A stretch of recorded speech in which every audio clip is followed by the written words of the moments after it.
Okay, here I am at Camp Babcock Hovey. My name's Caleb Cotter. I'm an Eagle Scout for Troop 29 Canandaigua. Been coming here every year for 25 years, and sadly, due to lawsuits, national lawsuits, we're being forced to sell our camp. The camp's been here since the 1930s. It was donated by two different people, Babcock and Hovey. One was a grocer. He had a fairly large grocery chain back in the early 1900s. And the other one, I get them mixed up, Babcock or Hovey. The other one was a big sauerkraut provider, manufacturer in the Phelps area. So if you ever hear of the sauerkraut or the Phelps Sauerkraut Festival, you know, he was one of the kings of sauerkraut back in those days. So I figured I would come down one more time and ride around on my wife's little scooter and kind of record some memories. So let's go. Here's the main gate. As you come through the main gate, you come across the ranger's cabin. And this driveway would always be so dusty, people would tear through 40 miles an hour and it would just cake dust all inside the ranger's house. So all growing up, we would always get chewed out if somebody came rolling through late at night. And they'd always run out and try to get your license plate or car description so that you could show up at your unit and chew you out. As I'm rolling down this gravel road, I think I'll give you a quick disclaimer, and that's that this video may be a little borderline PG to PG-13. I'm quickly finding a very serious problem with riding the scooter while recording this. Other than the bounces, the brake is on one handle and the throttle is on the other. So I can either hold the throttle and the camera or hold the brake and the camera. So you may get a live recording of me wiping out, shattering my knee. Okay, this is the old pond. There used to be an awesome giant willow here that gave shadow or shade to the whole area, but this is where thousands upon thousands of scouts would come to attempt to earn a fishing merit badge. One problem was you had 1,000 kids every year trying to catch fish from the same small pond. So I tried for 3 years and never caught a fish. So I never ever earned fishing merit badge. Very sad. I've heard that since then they have laxed the requirement on actually catching a fish, and you just have to be able to clean a fish. So you can always go to the Wegmans and buy one and then show how to clean it. It used to be full of painted turtles. I imagine it still is, but this was fun. Up there, there's the trails that head to the cemeteries and the old Smith family cemetery. I don't think I'm gonna have time to really give everything in camp, so I'll try and just get some highlights. The old pond. These here are called the winter cabins or patrol cabins. I've heard them called both different things. And I think I only camped here once with my scout troop. And it was when we were kind of starting a venture crew up and we wanted to come and practice winter camping. So what we did was, let me see if you can see these trees over here. We came and we built structures above ground in these trees, and I made a really cool one. It was like 3 feet off the ground, full of like pine needles for insulation and stuff. We all made these really nice shelters to show the young ones how tough we were. And I think by about 9 o'clock at night we all wound up inside the heated cabins. So we kind of pushed out, but camped here. Craig Flood, well, he was an older Eagle Scout in my troop, and he was heading it up while we were here. Oh, car coming down. Hope I'm not in trouble. Oh, it's just Stephanie Krantz. Bye, Tally. This is shooting sports.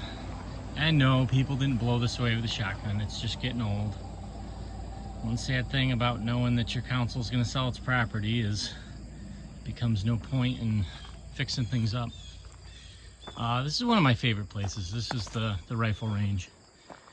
And it was one of the, I think it's the first merit badge I really remember earning.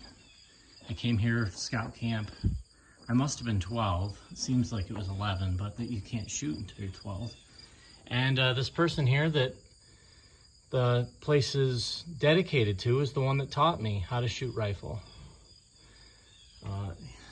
He was a really cool guy. He's very stern, but yet very friendly and supportive at the same time.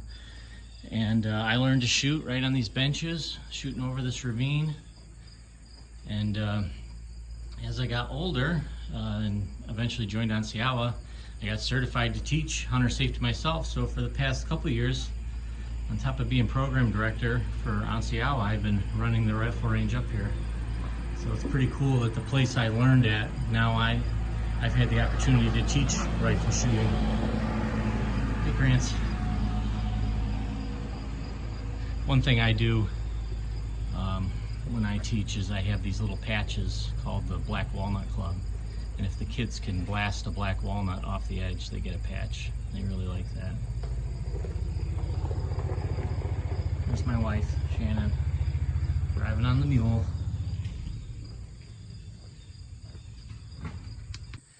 This here, back when I was a scout, was nature. I guess it's continued to flip-flop. I believe it's called Native American culture now. Got a couple funny memories here. One of them was a lot of times if you wanted to earn a special patch, you could sign up to do a environmental conservation project. So I remember coming here one week and we had to dig a drainage ditch right down in here somewhere to help the water get somewhere. And ironically, a year later, I did another one, and they had this problem with some ditch that was, you know, creating stagnant water and making mosquitoes. So we had a project to fill a ditch that was over here. So I literally dug a ditch and then the year later filled the ditch in. Environmental conservation was a required merit badge. And, well, I think I'll hold off a sec. Here comes Krantz on the tractor, and I don't want him to ruin my audio quality.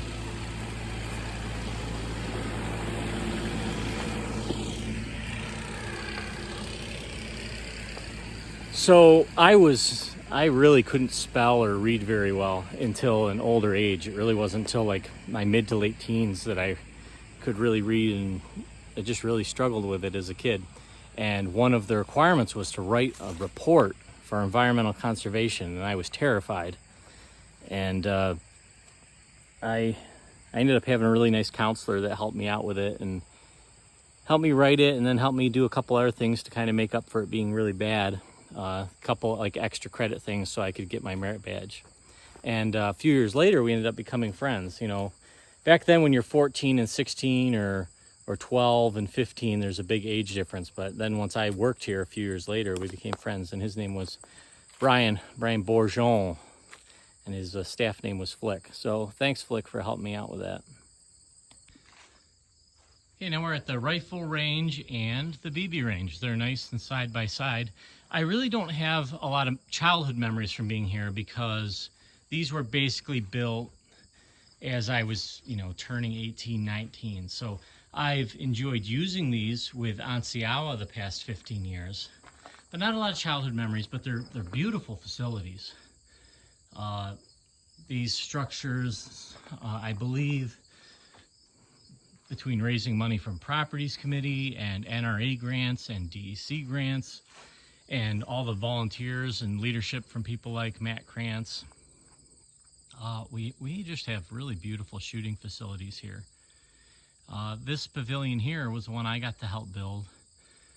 I didn't do the posts. I believe I did the rafters and the roof with my brother Tally and Matt Krantz, and I want to say there was somebody else there. Oh, Alex Rector, Griff. Let's move on.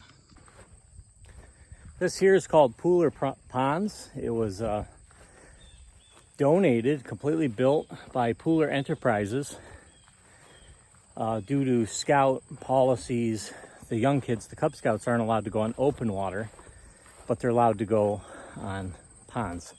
So this was built to be an asset for the younger scouts. And I'm a carpenter by trade, And a few years after it was built, I ended up working on Pooler's personal house, so I got to thank him for putting this in. It's a beautiful large pond with a windmill for aeration to keep the weeds down. Has a nice fishing hut on the end. This is kind of an area of camp that wasn't utilized for much, and it's probably half of camp was just this giant open wooded and fielded area. So it was a beautiful asset to have. Christina Jewell, who was, she worked for me in my unit, and then she worked for me when I was running program with Alex Peck, and then she became program director, and I came and worked as her assistant for a year. And a couple of years ago, she was in here paddling a canoe around, and she lost her phone. So somewhere in that deep, dark abyss is Christina's phone, and it will be there as a memorial for all times. Up yonder, just to the, let me get my bearings right, north, south, east, just to the east, they have like an RV training place up there. They have like a boat graveyard, big chunk of unused land. There's a couple secret OA campfire sites over there. I can't show you those or they might kill me though. One of my best memories in camp is at this area. So when you work somewhere long enough, I've been coming here 25 years, but you see a lot of your friends, come and go.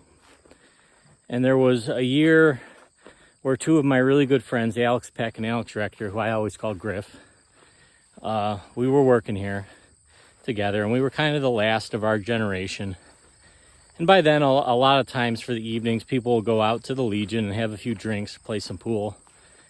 And Alex Peck said, let's just go up to Pooler's Pond and have a fire, just the three of us. So we came up here and we built a nice big bonfire right over by that weed patch there. And it really is one of my favorite memories of this place. Whipped the guitar out and we played a bunch of Don McLean songs and James Taylor songs. I think we might even had a few Hootie and the Blowfish songs in there. I also remember doing a funny skit. It was a Seneca skit about buffalo and bear, and Griff and I did it together. And in the skit for the kids at Onceo, I ended up falling in the pond and everybody had a good laugh.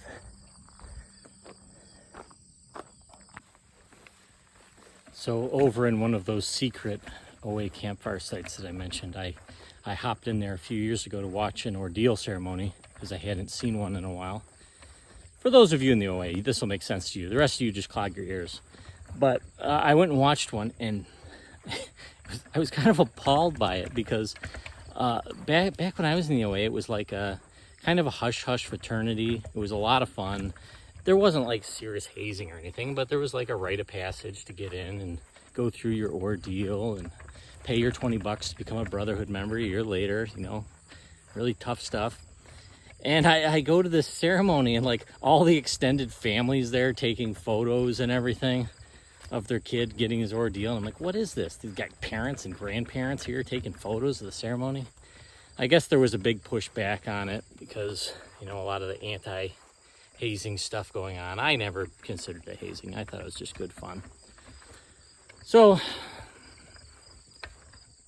maybe some people have some good memories of this modern OA, but I think it was better back in my day.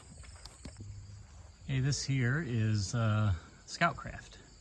This is where all the young scouts come to learn their first class skills. Fire building, totem chip, wood safety, how to swing an axe and sharpen it. Anything else? Yeah, there's stuff too. It's been a long time since I've looked at the requirements. I think there might be some hikes, but it's basically your outdoor skills area. Do outdoor cooking and things like that here too. See the sinks over there. I never cared for this place, personally. I always wanted to be in the pool or doing something more fun. I guess fire building can be fun. I did take Wilderness Survival Merit Badge here. I'll talk a little bit more about that though when we get over to where we actually had to build our shelters.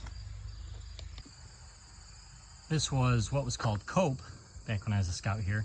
Right where I'm looking, this was high cope, and then there was a low cope course over here. So we had a huge, enormous climbing wall here. It was really cool, and you could actually get a full view of the lake. The lake's just on the other side of those trees from on top of the tower. Due to loss of interest and liability and the cost, like the lines and carabiners and stuff, the way I understand it, they have to be, it doesn't matter if they're in good condition or not, they're only good for so many years, and I think it's like 2 or 3 years, and it's like thousands of dollars to replace them. So it's just, they ended up canceling the whole program, ripping the tower down. So now they got a volleyball net.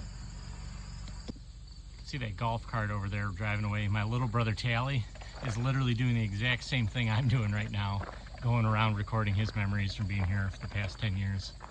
I think he was smart getting the golf cart. I think he was smart getting the golf cart.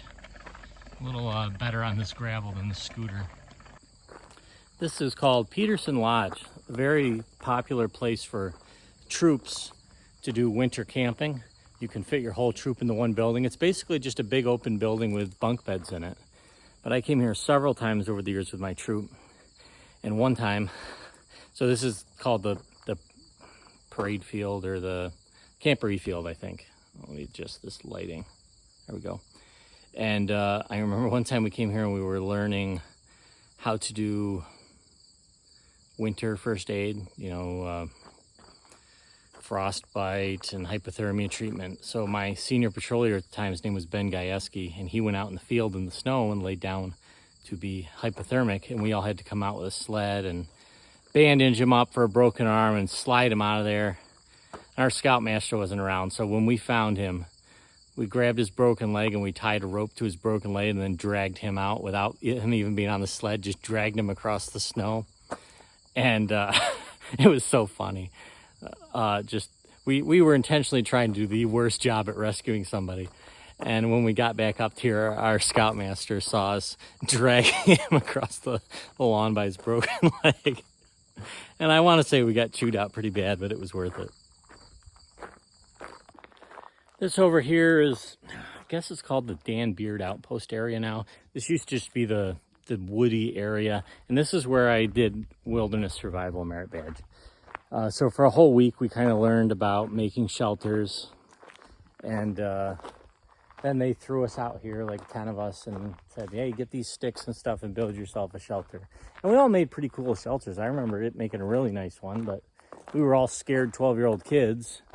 And we didn't want to sleep outside alone, so we all ended up congregating inside one kid's shelter. And I think mine was the best of the group, but we all slept inside another one. Luckily, it was a nice dry night.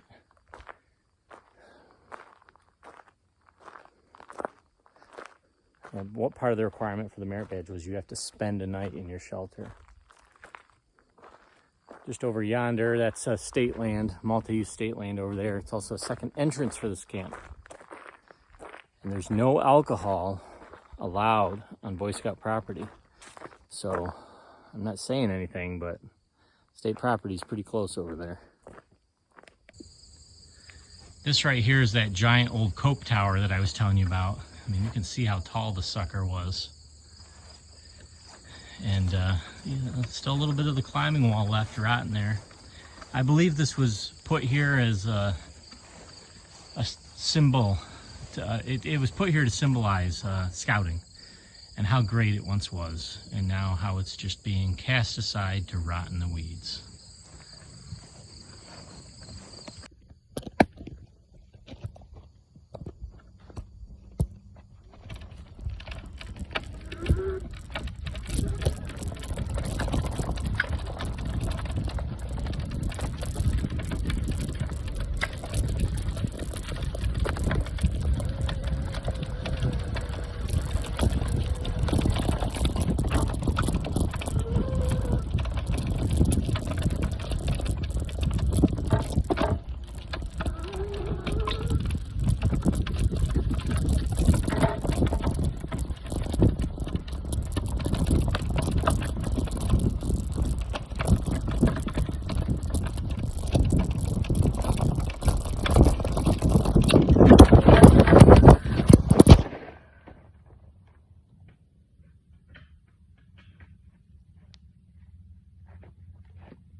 Just took a quick scoot down the Owl Trail.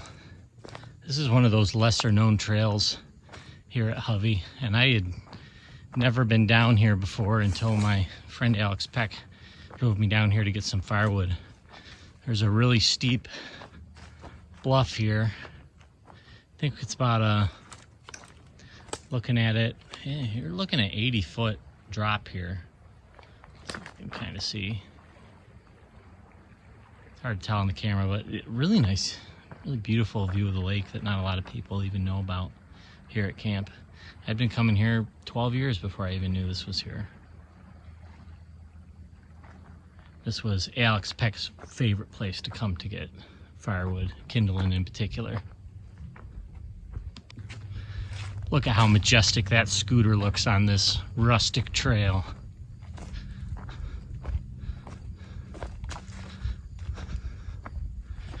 This video has been brought to you by GoTrek, the only non-made-for-trail scooter approved at Babcock Hovey.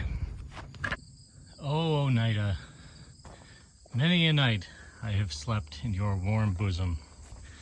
Oneida is known by most as the most undesirable site in camp. It is the furthest away from everything, and it has none of the charm of Seneca being by a nice cool ravine with rushing waters. It's just a wooded site far away. And how sites work at Hovey is first come, first serve. So my troop tended to always be late on their reservations. So I spent many a week in this freaking site that is so far away from everything else. This here is the sister site to Oneida. This is called Mohican. And one thing unique with this site is I actually remember exactly where I camped the year I was here, probably 20 years ago. That's on this platform right here, and I loved this spot because there's a really nice little kind of ravine down here with this big old dead tree. And I love to just have my tent flap windows open and the rain would come down. I just thought it was so nice back here.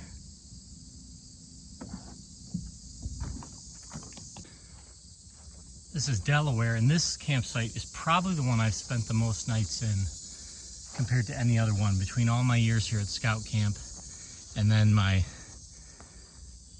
15 years working Camp on Siawa, this is one that I was a unit leader in for I think 3 or 4 years. And both of these pavilions I helped build with some other Properties Committee members and grants. And funny story with this one, maybe you can tell, but you see that very, I don't know if it's super slight, but it's bowed out. I don't know if I'm going to take the blame for that, or maybe I'll blame Matt Krantz. But this is what happens when you have a trained carpenter like myself and an engineer who designed it, and we're using 2 different sets of tools.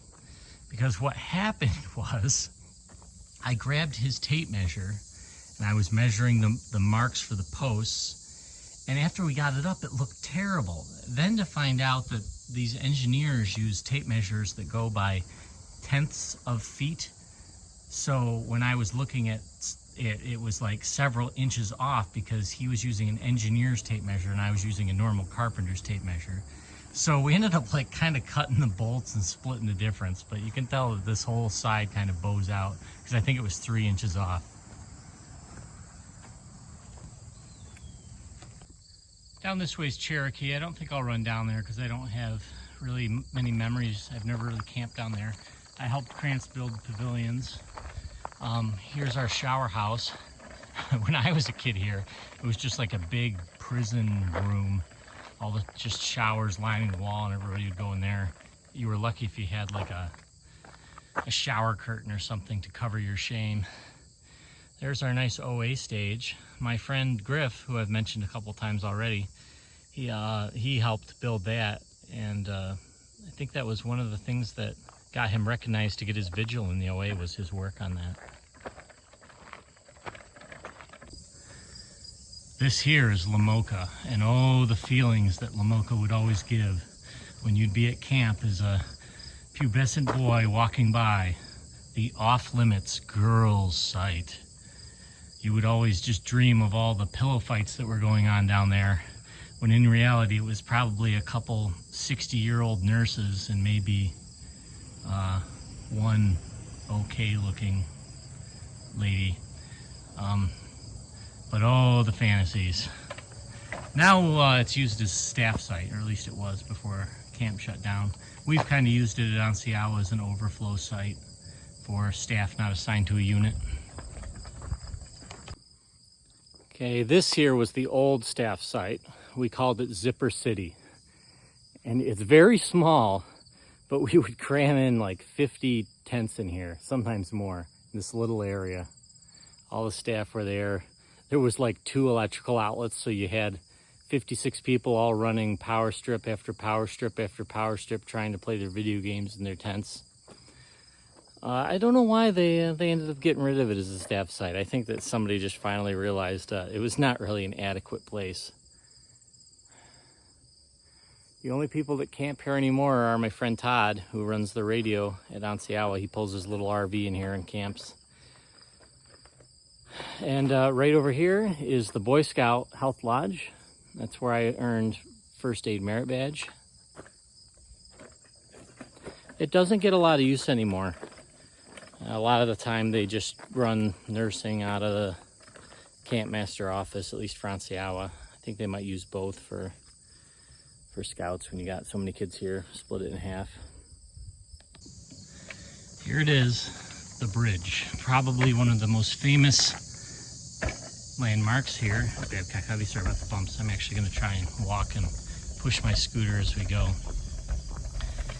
I love this bridge. It goes over a really high ravine, and there for a long time there was a dedication plaque here on the fence, and it said, you know, whoever the bridge was dedicated to. I can't even remember anymore since the sign's been gone.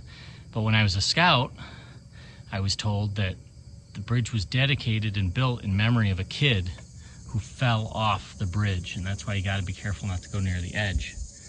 And it wasn't until I got a little older and I realized, how can a bridge be built in dedication to a kid that the kid fell off of? So there was a little flaw in the story there, but I believed it for the longest time. And I guess I'll just keep this camera rolling, because here's a really good story that you will all enjoy. This here is the Hovey Blardy Stone.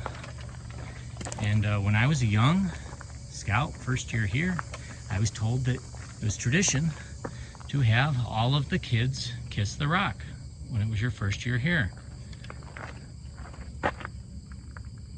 And then when I came back a year later, or a couple years later, and I was a CIT and we were all done, I was walking by this rock and everybody walked up to it and started pissing all over it. I said, what are you doing? That's the kissing rock. And they said, oh, that's what we tell the first year scouts. We all piss on it every time we walk by it. So I'm sorry if I just really disappointed you, to whoever kissed this rock as a young scout. All in good fun though. Here's the trading post. Another one of my favorite memories as a scout was coming here to the trading post and spending every dollar I had on those mint cookie witches made by Burn Dairy. Just last week, Krantz opened up the thing, and they still are selling the same cookie witch sandwiches that I got here 25 years ago. They're so good. And when I first met my wife and couldn't remember her name, her name's Shannon, I would always remember the trading post name to remember her name, Shannon Doa. Let's go take a look at the pool. This here is called the Rotary Pool. Really beautiful pool. The Rotaries of Ontario, Seneca, Yates, and Wayne County raised the money to put this in back in the 60s, and it's been restored, remodeled a few times. And actually, just last year, they finished putting this beautiful shower house in with a full awning all the way over into the pool. Same thing, Rotary donations as well as property committee donations. A lot of leadership and funds from Matt Krantz in getting it built. It's got the outdoor showers for showering before you get in the pool. Myself and some other people, I can think of some off the top of my head, Vic Lonsberry and my brother Tally and Krantz and Riley and Connor and a few other people did all the vinyl last year. And sadly, it's never even really gotten to be used. And now the camp's gonna be sold, torn down, who knows. But a lot of work, a lot of money, all for nothing, it feels like.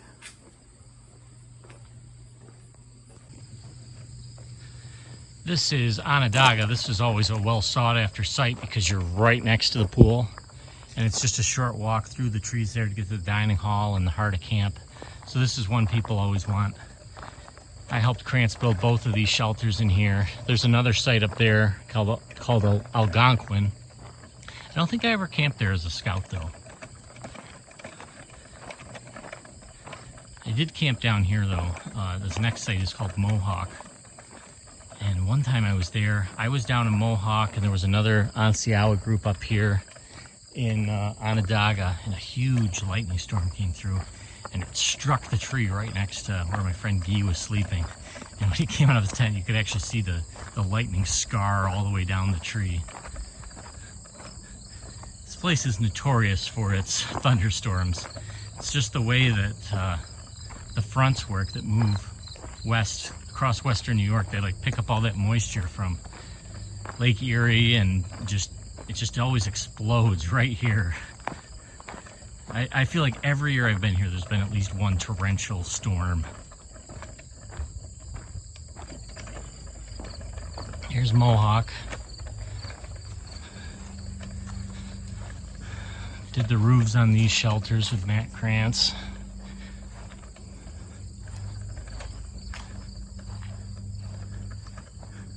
Remember coming back and being a young counselor here for Onsiawa. Scott Holman was my unit leader. We stayed here.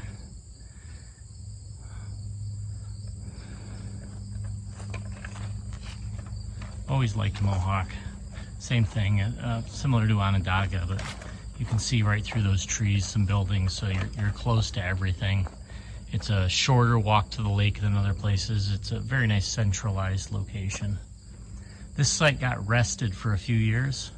They were trying to get a lot of the grass and the trees to grow up and fill in. So they retired the site for a couple of years and let it go feral, and then they reopened it. So you can see how nice the grass is in here.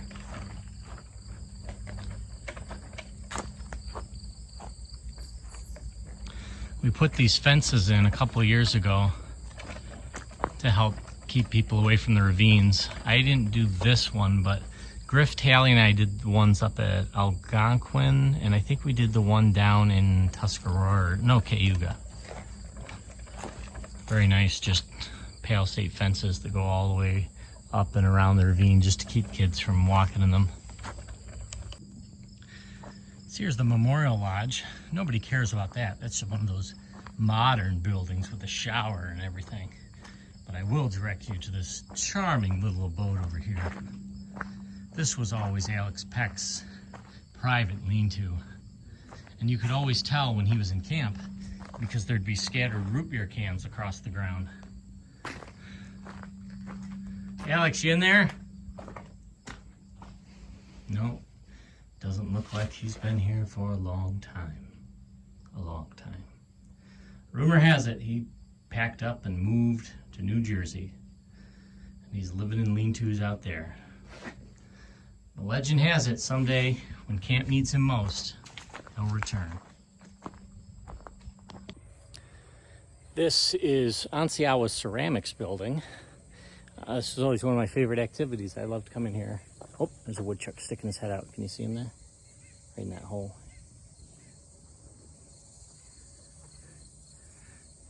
Hello, Mr. Woodchuck. I love this activity site. It was a nice place to sit down quietly with the kids. This was Native American culture, was what it was called when I was a kid. And a lot of those merit badges are really easy to get. You had things like leather work and basket weaving and things like that. And I never took any easy merit badges when I was a kid. And then when I was 17 and I needed to get my eagle, I didn't have enough merit badges. And I came to camp, and as far as I know, I think I have the record for the most earned in a week. I earned 11 merit badges in 1 week. And I did it because I never took any of the easy ones. So when I was 17, I came here and I took metal work and wood carving and basket weaving and fingerprinting and just a ton of them. And that 1 week here at camp was able to get me caught up to get what I needed. And there's a pretty cool story I'll share with you guys, but I remember I was here for orientation for Anciala. I had been here 3 years, and then I was gone 3 years, and I came back. Got through the grapevine. Kevin Cowles, he was the archery guy, he became camp director, and he asked for me by name, so I decided to come back. I hadn't been here in 3 years, and I thought it'd be cool. And I remember I was doing a get-to-know me game right here in this spot with all the other counselors, like 60 other people. And there was a girl I thought was really cute. And right after the get-to-know me game, they started divvying up the staff to who would go to what unit with what unit leader. I was really hoping that the girl would get in my group. And then they called our names together and we were in the same group, and I'm like, yes. And we've been married almost 10 years now. So, but I remember the first time I ever saw her was right here, right by the totem pole, which goes by another name to some people, right here.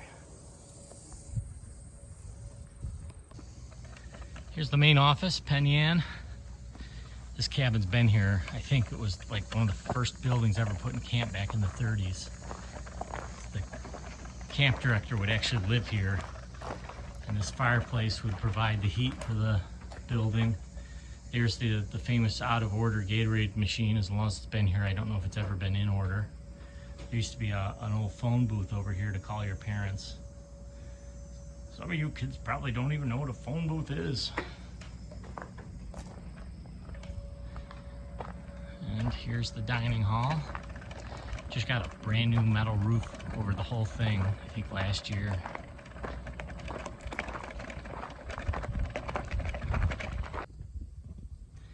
The parade field, the flag pole, the other side of the dining hall. And down here, this was, back when I was young, Hovey Lodge. And Hovey Lodge was another one of the original buildings. And I loved it. It had the cool, like, kind of OA clubhouse on the left side, and a great big open area for the main building for tons of program activities.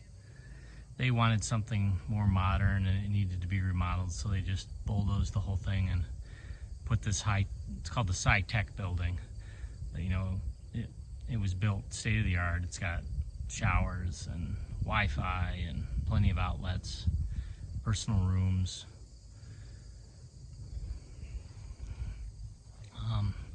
The old Hovey Lodge was an important thing to me because that's where I had my Eagle Board of Review back when we were Finger Lakes Council. And I really missed the old council. It was a small council, and it had to close or merge or whatever you want to call it with the Rochester Council to save money. But back when Finger Lakes Council was around, you could literally just get on the phone and get a hold of anybody you needed to. And I was working here at camp. I'd already turned 18, which is the cutoff for becoming Eagle, but I hadn't had my board yet, but I had all my paperwork in before I was 18, so I was working here. And they came to me, like all the people in the Finger Lakes Council, just to help me get my board done. They all came down here to camp just to do my board. They didn't say, you got to come to us or you're not going to get your Eagle.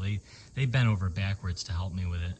One of the guys was Vern Trickey, who's passed away now. He was one of the, I think he'd been camping here ever since Hovey was formed back in the 30s. I think he was in his 90s even when he was helping with my Eagle board. And he was also alumni from my troop, so we had a good connection there. Just something natural about seeing the old stuff go for new, even though this is a better cabin. You just call it nostalgia, call it what you want, but I miss the old. I'm gonna miss this camp in general, but I'm sure there'll be a lot of kids that miss this one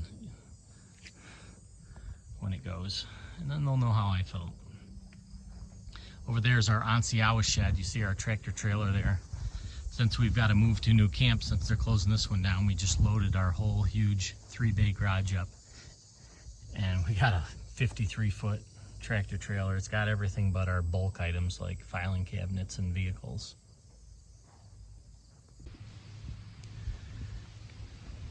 Here's one of the very nice fire pit areas.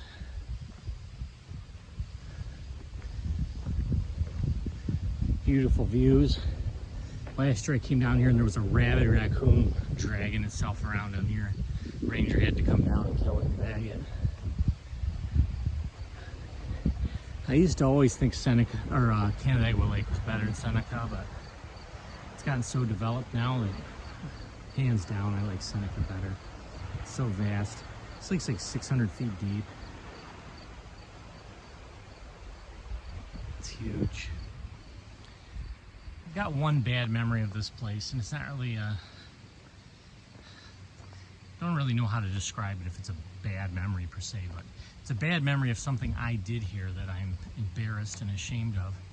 When I was a young camper, I want to say I was 14, there were some kids here doing their campfire. All the different troops would do a skit or whatever, and I remember making fun of a troop loudly so everybody could hear after their performance. It's such a jerk thing to do. I have no idea why I even did it. Like, I wasn't a mean kid, but just for some reason, I don't know, it's stupid. So if you were one of the kids I made fun of 20 plus years ago here, I'm really sorry. If you watch this, I hope you forgive me. Here's the lakefront. See if I can get rid of some of that bright sun.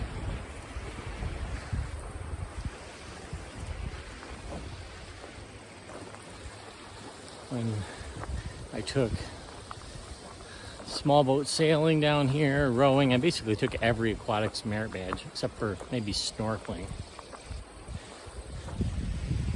Hovey has an awesome boathouse. There used to be a different boat. Oh, it was the same boathouse, but they remodeled it, put new roof, metal siding and everything. Got this really nice awning that covers the whole thing. When I worked here, one thing I really loved was sometimes you would get an hour where no troop would come down. Nobody was scheduled, and we'd just string hammocks up, cross in there and just relax. It was always just so nice. The west wind would blow straight in through the door. Done a lot of bonfires down here over the years. Nothing better than a summer night bonfire down by the lake here. My friend, we'll call him Mick to protect his identity, one of my best friends. He worked here with me and showed up, and they needed somebody to teach motorboating. And he said, "Can you do it?" And he said, "Sure, I can teach motorboating." The problem was he'd never been on a motorbike his whole life, so first day of the merit badge, he got the kids in the boat and said, "Well, I just want to see how much you guys know, so how about you guys walk me through how you think a motorboat starts?" And one kid got up and said, "Oh, I just took the motorboating state class, and this is how you do it." And blah, blah, blah, blah, blah. Showed Nick how to do it. Nick said, "Oh, that's exactly right." Okay, the rest of you see that? So Nick successfully taught motorboating without ever knowing anything about a motorboat.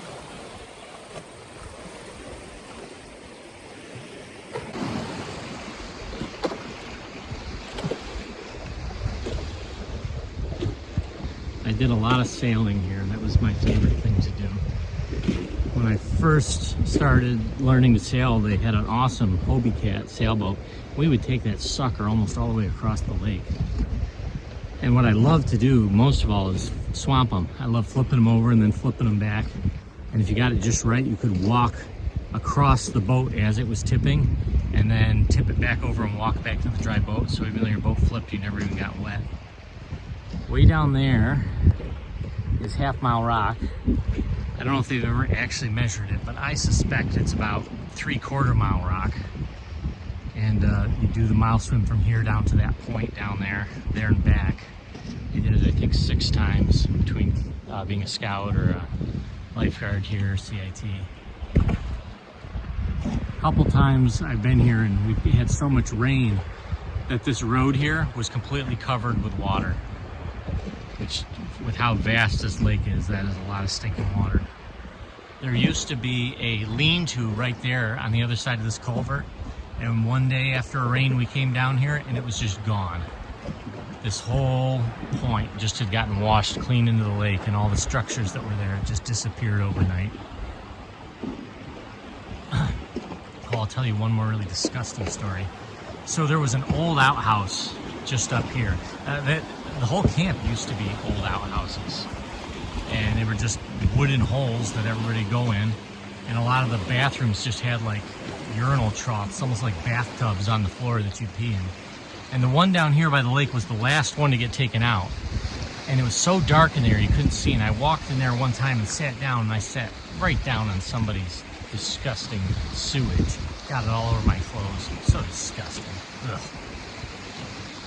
And there's a trail that goes from here, lakefront, up by Cayuga campsite, which is on top of that hill there. And they're constantly trying to get kids to stop using the trail. We would call it the OS trail when we were lifeguards here, because it was a shortcut. So if you were late to get down the lakefront and a troop was heading down, you could take the shortcut, the oh shit trail, and cut 2 minutes off and still get here in time. But they're constantly putting ropes and do not cross things over it. But I think I've used it 8 times this year already.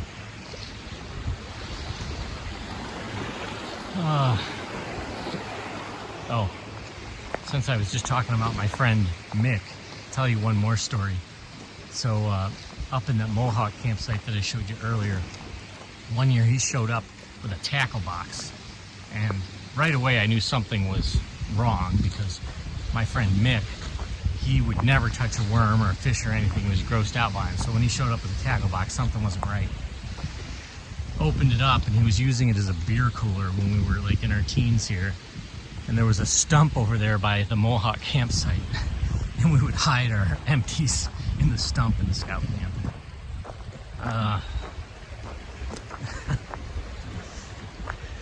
All these memories are probably going to make it sound like we're all horrible people and scouts do nothing but screw around, but we really did have some good harmless fun.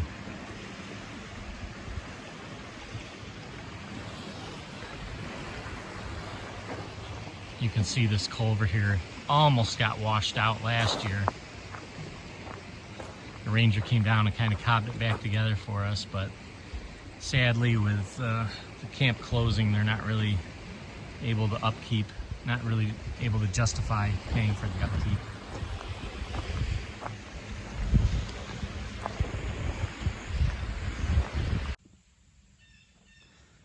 Right here is the main ravine through camp. You can hike this ravine up from the lakefront, and there's a really nice like 12-foot waterfall down here. You can see it a little bit right here. The water's a little low. But we have a famous Hovey legend about Bigfoot the Indian. He was a big jerk, and he got killed in the end, and after he got shot with an arrow, he climbed up this hill, and his body dragging across it formed the ravine. And when he fell, his knee made this crater that made the waterfall. I think we'll finish up this walkthrough up here in my favorite site, Cayuga. Here we are at Cayuga. I'm a little wet because my wife and I decided to jump in the lake one last time while we were here. Cayuga. See if I can get this brightness down again. This has always been my favorite site, and for the past probably 7 years, as long as I've been working either assistant program director or program director, I've camped here for 2 weeks every year, set up my big tent. And why I really love this site is because you got the awesome lake view. Can't really tell with the brightness of the sun, but it's a lean-to site. You get to see the lake through the trees.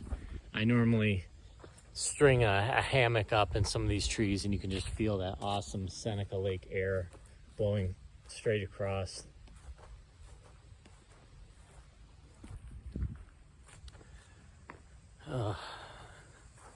Yeah, this fence, this is one of the ones I mentioned that my friends and I made for camp. It's huge.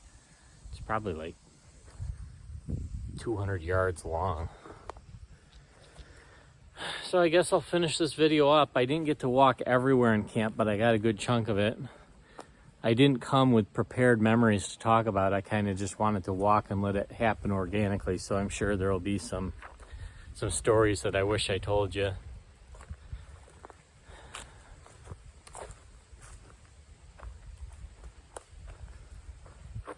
Don't want to get too political. I don't know if it's political is the right word, but with these lawsuits, it's very sad with these civil lawsuits that when they go against a business or an organization, it's not actually the person that committed the crime that has to pay for it. This camp has provided lifetimes of memories for people like me for close to 100 years. Tens of thousands, maybe even hundreds of thousands of scouts have come through here over the past 100 years. And for the next 100 years, there won't be anybody making memories here because of some things that some dirtbags did back in the 1970s that the Boy Scouts organization, which has always been an organization that strived to help boys become men. It's a program that really helped me. I was homeschooled and I didn't have a lot of opportunity to socialize with people. And when I got into it, it was very good for me. My two best friends that I'm still friends with today, Pete and Nick, we were all best men in each other's weddings, and we met through Scouts. We camped here every year from 10 to 18, and we've continued to come back, try to come back every year, every other year to see the camp. So it really is kind of heartbreaking that nobody else will get to experience what we got to here. So this is Caleb Cotter, Eagle Scout, Troop 29, Program Director, Rotary Camp Onsiawa, signing off for the last time at Babcock Hovey. God bless you all.